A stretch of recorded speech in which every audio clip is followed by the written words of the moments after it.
So,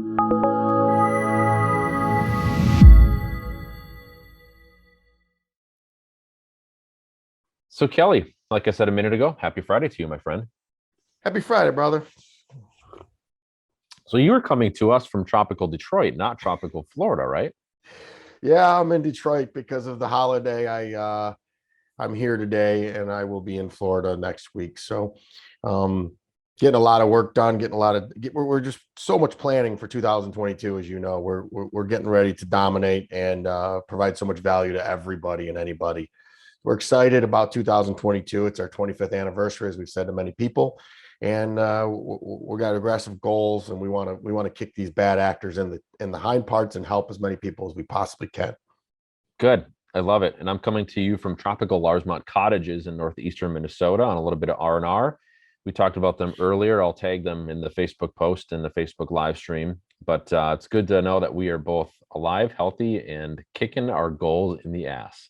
Well, no rest for the wicked, man. We may be on, and when we're off, we're never off. We just work, I work, know. work. Got we I got to know. we got to work on that. 2022. We got when we're off, we need to be off. But Yeah. this is the new digital age we live in, and if when you want something, I'm coming. Yep. Absolutely. I love it. Okay, so today we're talking about how to know when your business, whether or not your business is ready to grow, and how to leverage IT as a part of that. So let's just dive in if we could. How do you know if you're a manufacturing firm, if you're a multi-location retail organization, if you're a small healthcare practice, whatever the vertical or industry might be? How do you know that you're ready to grow? Well, Dave, this is a great topic, a great question. The ready to grow is just a personal preference. If you're an owner, you got to look. And we're just talking about the R&R. I mean, we're talking about your business recently and how to grow. You don't grow just to grow. You grow to help people and to go to what your why is. So everybody thinks growth is more money. No. We're bigger than we've ever been, and I make less money as the boss with twice as many people, but we're able to reach a lot more people, which is my why. I want to help. I am not money driven. I'm not financial driven. I want to help people. So yeah, I make less money, but I'm helping a lot more people, and it makes me feel really, really good. So when you want to grow, it's a great time to grow right now because a lot of people are sitting on their hands. Um, Growth can come from mergers and acquisitions. It could come from hard work. And to answer your second part of the question, it has to be led by IT, which we're seeing in the marketplace. People have antiquated systems. People have been fed bad information. The cloud is the easiest way to scale. Yeah. Make it, you got to standardize, make it predictable, repeatable, and then be able to scale from there. Yeah. All too often, we've seen people with old, antiquated software, and they go to scale, and there's one person that knows how to support that product. That's not scalable. And people have to realize that automation is the key. And if you have a homegrown system that John Smith programmed that doesn't integrate with anything, that's not scalable. And most No. people know that, and they think it's going to be so hard to migrate to something scalable. It's not. It really isn't. You just No. have to do anything, be comfortable being uncomfortable, and we'll work together and we'll get you in a platform that is scalable. Now, what does that mean? It means change. Mhm. Nobody likes change. So to answer your question, the company that embraces the suck, embraces the change, and understands that change sometimes is really good. We're going through another big migration of our ERP, our automated platform that runs our company. It's probably the sixth one that I've done personally in the last 10 years. And every time we just keep getting better and better and better. It's Yeah. painful at first. There are lots of freaking growing pains, and there's lots of integration pains, and there's lots of work. But once it's done, the last one, we made an ROI the first month we did it. So that's probably why we're the best IT company. I'm not afraid to fail. I'm not afraid of change. I'm not afraid to push the envelope and keep raising the bar. People got to realize that that's where it's at. It's the people that aren't afraid and embrace the change that are going to succeed in this world. Yeah. A couple of really good examples of that is a large construction group that we used to work with in St. Paul, Minnesota. They've been around forever. They built a huge building in downtown Fargo here a while back, a 10-story building, a multi, close to $1 billion building. And they used to run their business when I worked with them about 10 years ago on spreadsheets. And they had no CRM, no ERP software. At that time, they were about somewhere between $300 and $500 million in gross annual revenue, and they did a lot of commercial projects at corporate campuses, a lot of religious centers, a lot of just really cool buildings, and like I said, a lot of corporate campuses for big brands in the Twin Cities like Medtronic and Super Value and Best Buy, et cetera. Anyways, I just couldn't believe it, and I was like, "Is in this?" I was in my early 30s at that time, and I'm like, "Is this the norm?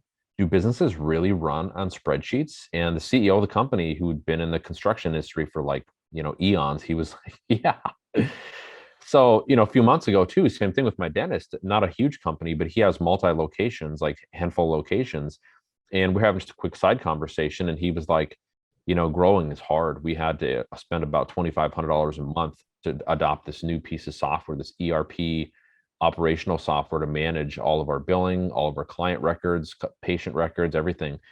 And I'm like, how do you feel about that? And he's like, well, the pain of the initial cost sucks. He goes, but it's just a drop in the bucket of everything else that I spend every month. And he said, we need it to get organized. Otherwise we can't grow. And it's just we're going to be like clowns running into each other out of a clown car to circus. Hey, So I that, got to believe that story is not uncommon, right? well, I'll tell you, Dave, that's a great point too. Is if I've done a lot of merger or a lot of acquisitions, and excuse me, I will look at the infrastructure, and that's a dead giveaway. How you do anything is how you do everything.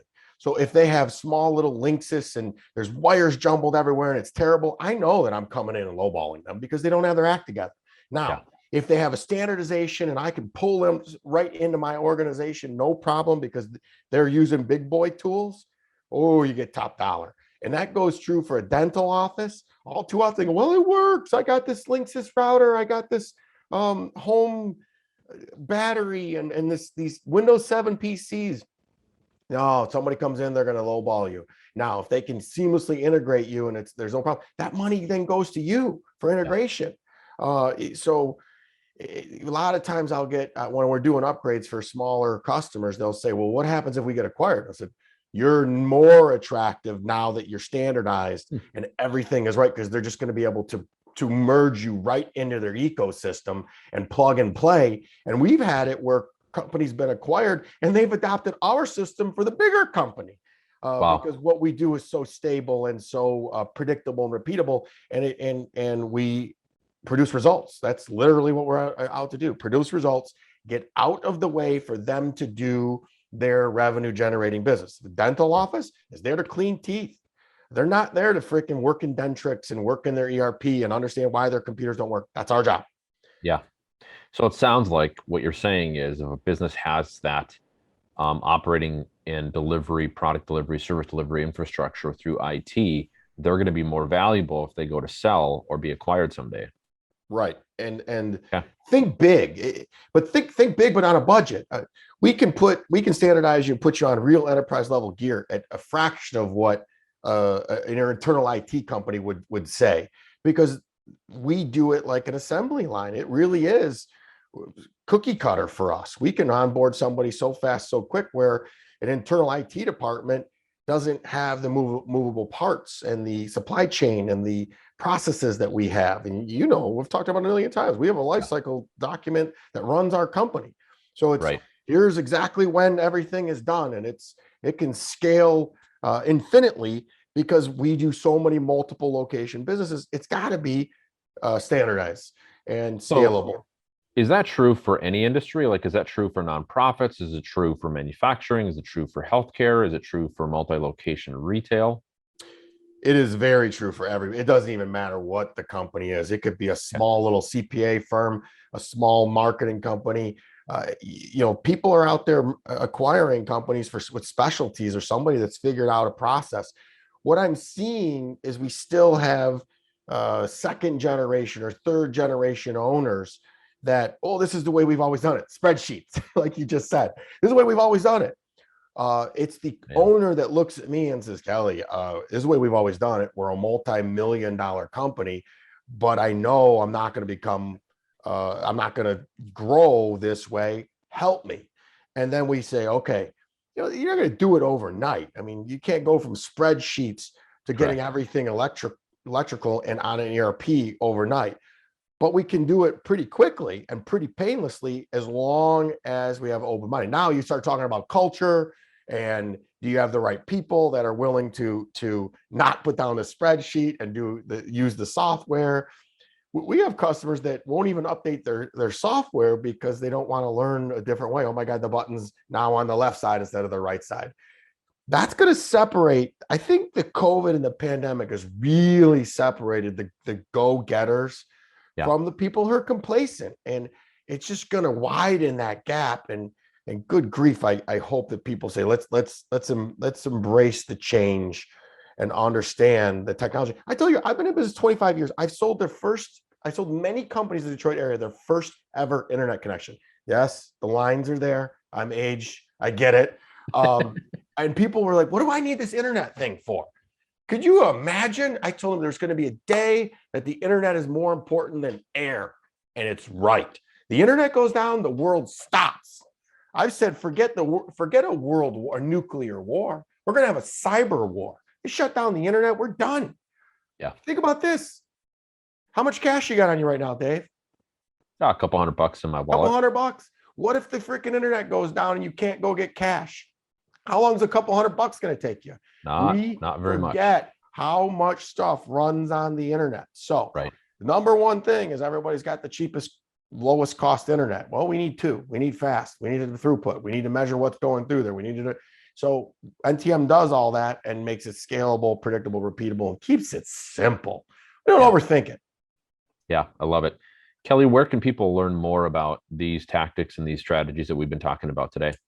Well, soon we'll be launching this amazing white paper to talk about technology and how you can avoid cyber criminals. Bitcoin's at an all-time high. It's kind of dropped a couple again, so we got to be careful. They're still out there trying to get us. We're going to be launching some new marketing campaigns, but as always, my cell phone is 248-808-4888. I am an old school sales guy and I get excited, but I'm here to help. So if you got a problem, I'll steer you in the right direction, even if it's not us. Our website's going to have all this great information on it in the next few days. It has good stuff on it now, but it's going to have even more coming up in the next few days. And it's trustntm.com. And we're going to be doing some great things for our 25th anniversary, doing a lot of giveaways, doing a lot of drawings, just to drum up attention and create awareness about, we're not trying to scare you. We're just trying to tell you that we're here to help. Yeah. And we are. And if you need anything, whether it's from phones to security, there's some real bad companies out there that are trying to make sales because, drowning people reach and grab people and pull them down. We're not drowning. We're growing, and I want to help. So if you want the real story and you don't want to be sold, you call me and I'll help you out. Love it. Kelly, as always, thanks for the addition of Technology Corner today. We will see everyone next week, 9:15 a.m. Eastern. Sharp. Will we be doing it next week? Because it's Friday after Thanksgiving. Oh, that's right. No, we won't be Probably doing skip next week. Everybody have a wonderful Thanksgiving. Understand what this is for, is to be with your family and be thankful. Enjoy the week off or the time off. And we'll see everybody the following week. We will. Everybody in 2 weeks. Dave, love you, brother. Thank you for everything. Thanks, Kelly. We'll talk to you soon. Bye.